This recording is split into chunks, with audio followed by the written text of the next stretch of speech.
Let's talk about the Samsung Gear S3.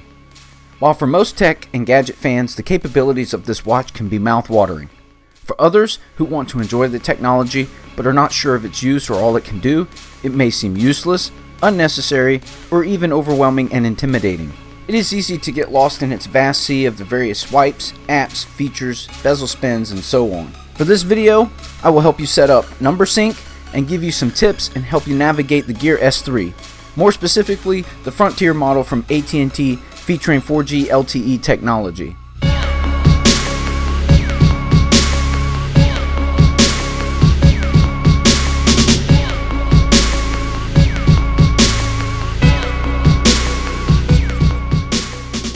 First off, I personally had a few days learning curve with this watch, transferring over from Android Wear. Android Wear is the smartwatch operating system from Google. The Gear S3 runs on Tizen, a proprietary operating system from Samsung. As a result, the user experience and feature set is uniquely different from other Android smartwatches.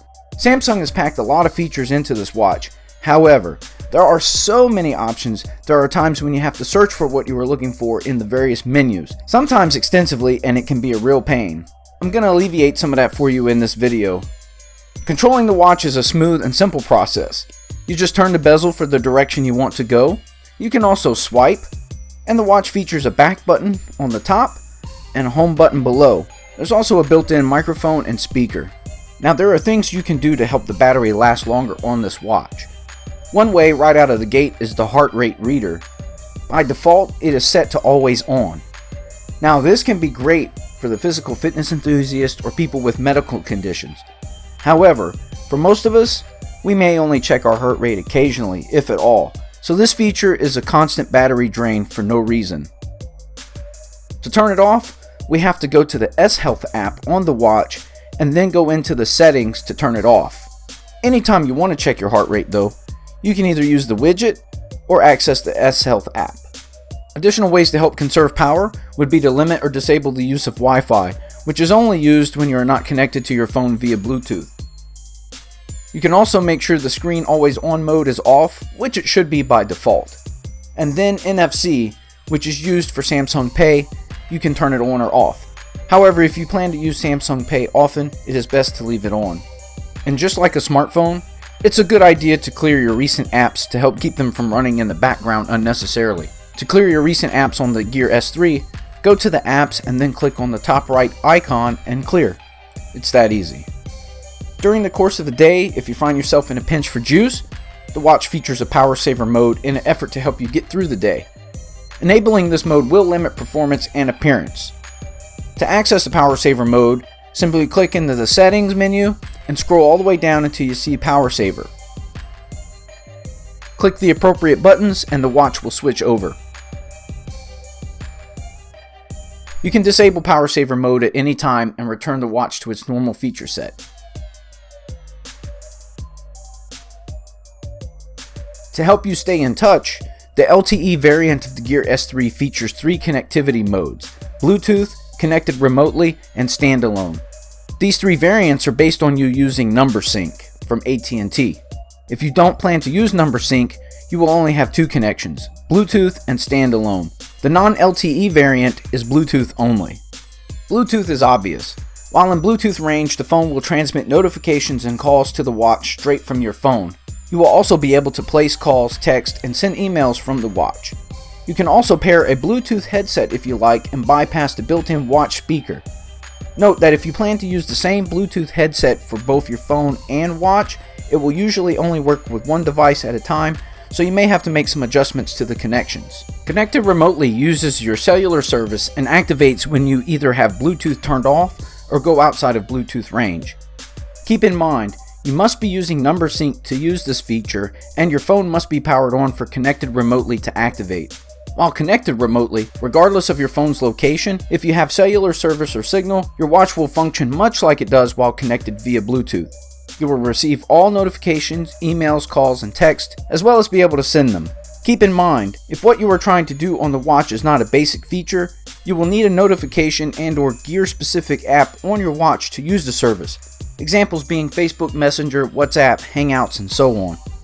Standalone activates when you are out of Bluetooth range and your phone is powered off and you're just using your watch and the cellular network to communicate.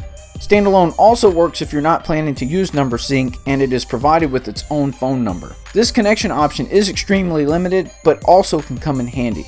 It is limited because in standalone mode, if the S3 does not have a Gear app to support what you're wanting to do, it will not work and you will not receive notifications. Example, if you want to use Facebook Messenger, you will not be able to, as there is not a Facebook Messenger app specifically designed for the watch, nor will you receive notifications.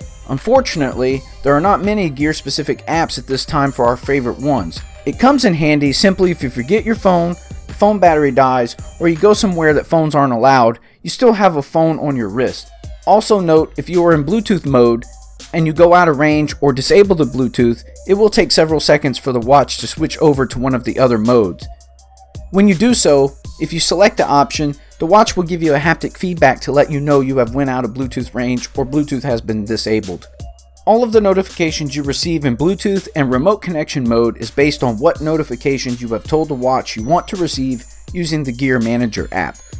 To adjust your notifications, open the app, select the Settings tab, and then Notifications.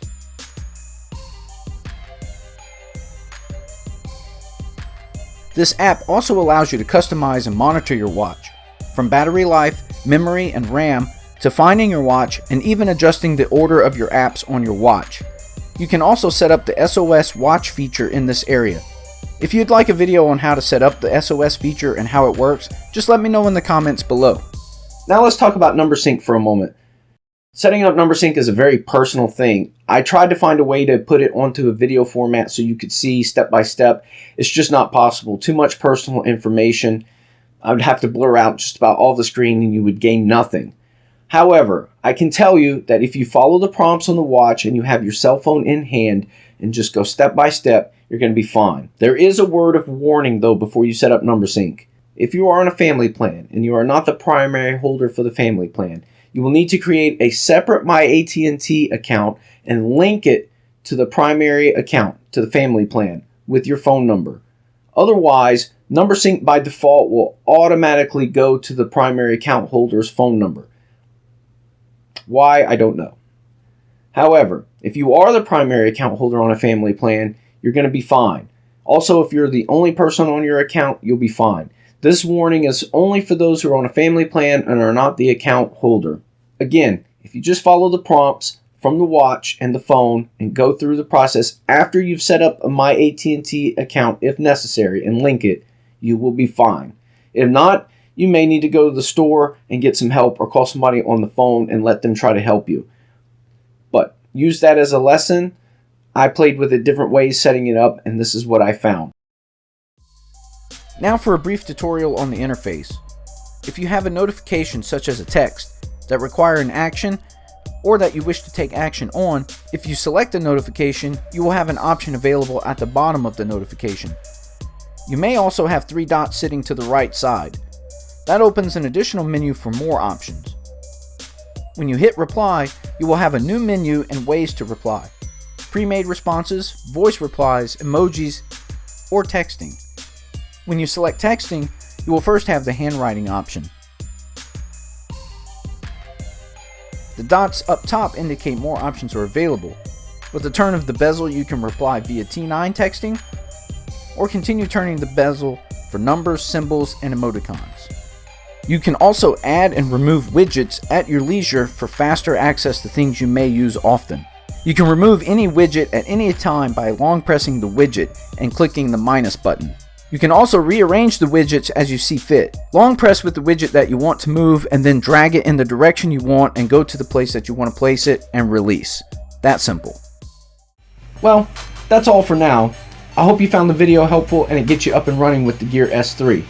Please add your questions or comments below in the comments section or connect with me on your favorite social media platform. If you found the video helpful, please hit the like button and subscribe so you don't miss out on helpful tech videos like this. If you have subscribed, thank you very much for your support. Also, the channel is now on Patreon and GoFundMe in an effort to bring you higher quality videos. I'll have links in the description below. Thanks again for watching, and I'll see you next time.